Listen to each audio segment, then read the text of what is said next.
नमस्कारम सभी को। दोस्तों, भारतीय कल्चर में आपने सुना होगा कि 3 लोग होते हैं, जिनमें से पहला लोग होता है धरती, पहला लोग होता है स्वर्ग, फिर दूसरा होता है धरती और तीसरा होता है पाताल लोक। अगर आप भगवान बुद्ध की भी बात करें तो भगवान बुद्ध ने भी 3 तरीके के ही लोग बताए हैं, जिसमें पहला लोग होता है अरूप लोक, दूसरा लोक होता है रूप लोक और तीसरा लोक होता है जिसे कहते हैं काम लोक। तो ये जो 3 तरीके के लोक हैं, इनके अंदर भी अलग अलग प्लेन्स ऑफ एग्जिस्टेंस होते हैं। जैसे एक ऑफिस के अंदर अलग अलग लेवल होते हैं कर्मचारियों के, उसी प्रकार से जो प्लेन्स लोक हैं वहाँ पर भी अलग अलग लेवल होते हैं जो भी बीइंग्स वहाँ रहते हैं। So total 31 planes of existence होते हैं। सो अरूप लोक जो होता है उसमें अरूप लोक के अंदर 4 प्लेन्स ऑफ एग्जिस्टेंस होते हैं, जहाँ पर केवल और केवल माइंड होता है, रूप नहीं होता है, रूप नहीं होता है। कोई उनके पास फिजिकल बॉडी नहीं होगी, उनके पास केवल मेंटल पावर होगी, या फिर जिसे कहते हैं केवल माइंड होगा, फिजिकल बॉडी नहीं होगी। और एक और कैरेक्टरिस्टिक अरूप लोक की ये है कि अरूप लोक में जो भी होते हैं उनको वो टॉप लोक होते हैं, ठीक है, टॉप लोक है, वहाँ पर केवल ब्रह्माज रहते हैं, उनको अरूप ब्रह्मा बोलते हैं। और वहाँ पे भी 4 प्लेन्स होते हैं। सो जो सबसे ऊपर होगा टॉप पे, वो उसको कहते हैं, वो सारे ब्रह्माओं से भी का भी हेड होता है, जो फोर्थ प्लेन ऑफ अरूप लोक में रहेंगे। और ऐसा नहीं है कि केवल एक ही व्यक्ति वहाँ पर हो सकता है, एक ही बीइंग हो सकता है जो अरूप लोक में जाए। ये डिपेंड करता है कि आपके कर्म किस प्रकार के थे, उन कर्मों के आधार पर आपको डिफरेंट लोक्स मिलते हैं।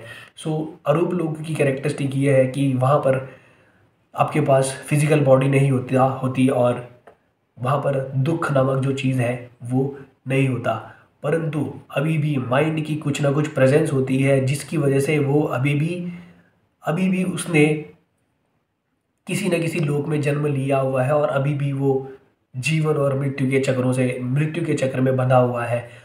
ब्रह्मलोक में भी, अरूप ब्रह्मलोक में भी जो ब्रह्मा होंगे वो भी एक ना एक समय के बाद उनके जो कर्म है, उन कर्मों के फल को भोगने के बाद वो नीचे वाले लोक में ही गिरेंगे, क्योंकि वो ऑलरेडी टॉप लोक में है। सो ये कहा जाता है कि किसी भी लोक में अगर आप जन्म ले रहे हैं तो फ़ायदा तभी है जब आप अपनी मुक्ति की ओर काम कर रहे हो, आपके पास एक मार्ग ऐसा हो जिसको यूज़ करके आप मुक्ति को प्राप्त कर सके। तो ब्रह्मा भी मरता है, ब्रह्मा की भी डेथ होती है। ऐसा इंडियन स्क्रिप्चर में भी कहा जाता है कि ब्रह्मा के भी कुछ लाइफ होती है, 100 कुछ बिलियन ईयर्स होती है।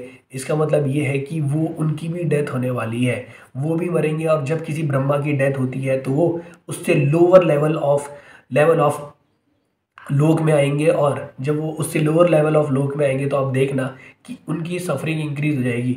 अगर एक व्यक्ति अमीर है और अचानक से वो दिवालिया हो जाए तो आप उसकी स्टेट देख सकते हैं, वैसी एक अरूप ब्रह्म लोक में रहने वाले जो ब्रह्मा है उनकी स्थिति हो सकती है। और ये कहा जाता है कि अरूप ब्रह्म लोक में विपश्यना जो है वो नहीं दी जा सकती। भगवान बुद्ध भी जाकर अरूप ब्रह्म लोक में उनको कोई मेथड नहीं सिखा सकते थे जिसकी मदद से वो मुक्ति को पा सके, क्योंकि अगर आपको विपश्यना करनी है, कोई मेडिटेशन टेक्निक करनी है, तो आपके पास फिजिकल बॉडी होनी चाहिए। अगर आपके पास फिजिकल बॉडी नहीं है तो आप मेडिटेशन टेक्निक को फॉलो नहीं कर सकते हैं। फिर इसके बाद अरूप लोक के बाद आता है एक रूप लोक। इसमें होते हैं 16 प्लेन्स ऑफ एग्जिस्टेंस, और यहाँ पर भी ब्रह्मा रहते हैं और कुछ जो लोअर प्लेन्स ऑफ एग्जिस्टेंस होंगे वहाँ पर देवताज रहेंगे। सो ये रूप लोक जो है, यहाँ पर फिजिकल बॉडी और साथ साथ मेंटल बॉडी के साथ साथ फिजिकल बॉडी भी होगी, फिजिकल मैनिफेस्टेशन भी होगा, लेकिन इनकी कैरेक्टरिस्टिक अलग अलग होती है। कोई अगर किसी की फिजिकल बॉडी है तो इसके इर्द गिर्द एक अलग तरीके का ऑरा होगा। ऐसे जो डिफरेंट लोग डिफरेंट प्लेन ऑफ एग्जिस्टेंस है, वहाँ पर हर किसी के अगल बगल अलग अलग तरीके का ऑरा होगा, और उन लोगों के सेवादार भी अलग अलग तरीके के होते हैं। और बहुत डिटेल्ड में तो मैं यहाँ पर जाने वाला नहीं हूँ, उसमें काफ़ी लंबा वीडियो लग जाएगा। फिर जो रूप ब्रह्मलोक होता है, यहाँ पर भी दुख नामक कोई चीज़ नहीं होती है, केवल सुख ही सुख होता है। वो सुख ही भोगते हैं, दुख नामक कोई चीज़ नहीं होती। लेकिन एक चीज़ आप ध्यान रखें, ये लोगों को जो रूप ब्रह्म लोग हैं इनको सेंसुअल प्लेजर की कोई ज़रूरत नहीं होती। यहाँ पर सेंसुअल प्लेजर्स नहीं होते हैं, मतलब ये फिजिकल बॉडी के साथ जो प्लेजर्स मिलते हैं हम लोगों को, वो प्लेजर्स वहाँ पर नहीं होते हैं। वो सुखों को भोगते हैं, वो किसी और स्तर पर भोग रहे होंगे, लेकिन उनके वहाँ पर सेंसुअल प्लेजर्स नहीं होते हैं। इसके बाद ये this is all according to what I have read according to the Gautam the Buddha. इसके बाद एक और लोक होता है जिसे कहते हैं हम कामलोक। कामलोक के अंदर अगर हम बात करें तो कामलोक में जो टॉप प्लेन्स ऑफ एग्जिस्टेंस होते हैं, वो 6 प्लेन ऑफ एग्जिस्टेंस होते हैं। वहाँ पर केवल देवता रहते हैं और उन देवताओं की भी अलग अलग कैरेक्टरिस्टिक होती है। उसके बाद जो एक और प्लेन ऑफ एग्जिस्टेंस है वो होता है ह्यूमन बींग्स का। जैसे ही ह्यूमन बींग्स रोल में आएंगे वहाँ पर दुख और सुख दोनों होगा। और यही यही एक प्लेन ऐसा है जहाँ पर आकर व्यक्ति अपने बुद्धत्व को प्राप्त करने के लिए बहुत इजीली काम कर सकता है। और इसी लोक पर पैदा होकर ही एक व्यक्ति, जैसे भगवान बुद्ध बने थे बुद्ध, उसी प्रकार से बुद्ध बन सकते हैं, क्योंकि इसी लोक में रहकर एक व्यक्ति अपने लिए कुछ जो अलग अलग क्वालिटीज़ गेन करनी होती है वो गेन करता है और फिर बुद्धत्व को प्राप्त होता है। और इसके बाद जो एक और कुछ 4 प्लेन ऑफ एग्जिस्टेंस होते हैं जिसको कहते हैं हेल। और जो हेल होती है वहाँ पर केवल और केवल दुख होते हैं, डिफरेंट लेवल ऑफ दुखास। और फिजिकल बॉडी और मेंटल बॉडी दोनों होती है और दुख जो है वो बहुत ज़बरदस्त तरीके का होता है।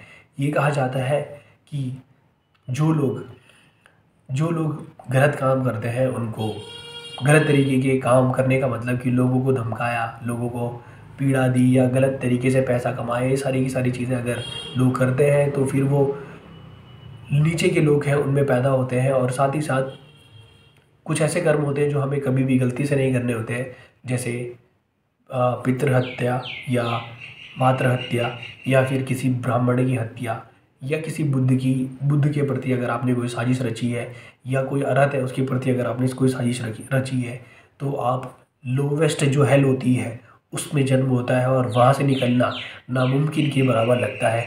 So if we are human being we are being given a privilege कि हम लोग अपनी मुक्ति के लिए बहुत आसानी से काम कर सके। इतना तो हर किसी को पता चल ही गया होगा कि लाइफ में दुख और सुख दोनों होते हैं। और कहीं ना कहीं अगर आपका थोड़ा सा दिमाग चलता होगा तो आपके माइंड में ये सवाल तो आता ही होगा कि मैं किस प्रकार से, मैं पैदा ही क्यों हुआ और मैं मरूंगा क्यों और मैं मर के कहाँ जाऊँगा।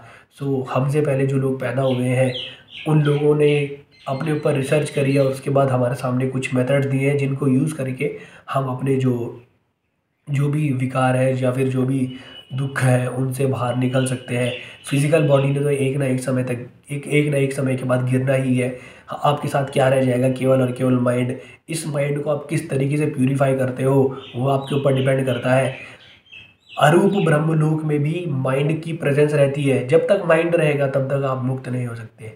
जिस दिन माइंड वैनिश हो जाएगा उस दिन you will leave the body, और sorry you will be liberated, आप मुक्त हो जाएंगे। और माइंड की सत्ता आपके ऊपर नहीं रहेगी। अभी जैसे आपको कैसे पता चलेगी कि आपका माइंड और आप में क्या डिफरेंस है। अगर आप कुछ बात कर रहे हैं या बात भी नहीं कर रहे हैं, अगर आप ऐसे बैठे हैं आपके माइंड में आपके अंदर कुछ थॉट उठे, या फिर अगर आपने कभी ऐसे आंख बंद करके सोचा और मैंने आपको बोला कि जाइए अंडमान निकोबार घूम के आइए, तो इस समय पर जो अंडमान निकोबार गया ना वो क्या गया, आपका माइंड गया। इस माइंड के पास इतनी कैपेबिलिटी है कि ये आपको फंसा कर रखेगा। तो हमने माइंड को यूज़ करके ही माइंड से जो है लड़ना है और आखिरी में माइंड को ही ख़त्म करना है।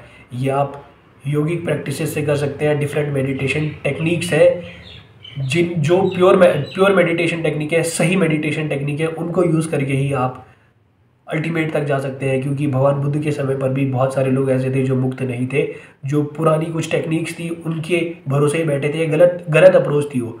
तो सही तरीका आपके पास मालूम होना चाहिए, सही अप्रोच आपके पास होनी चाहिए, तभी जाकर आप सारे के सारे विकारों को ख़त्म कर सकते हैं। सो आई होप कि आपके बहुत सारे कॉन्सेप्ट इस वीडियो में क्लियर हुए होंगे।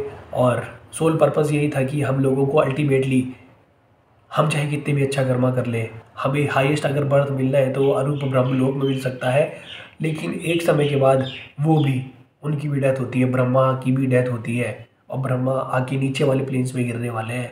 सो हम लोगों को अपनी मुक्ति के लिए काम करना है। So that was all about this video, all in this video. अगर वीडियो अच्छा लगा हो तो बाकी लोगों तक भी ये वीडियो पहुंचाएं। और विजडम हमारे समय पे हम जितनी भी चीज़ें हैं, जो जो चीज़ें ह्यूमन कॉन्शियसनेस को बढ़ाने के लिए करी जा सकती है, लोगों तक पहुंचाई जा सकती है, उन वीडियोस को ज़रूर लोगों तक पहुंचाने की कोशिश करें। मिलते हैं फिर अगली वीडियो में, तब तक के लिए नमस्कार।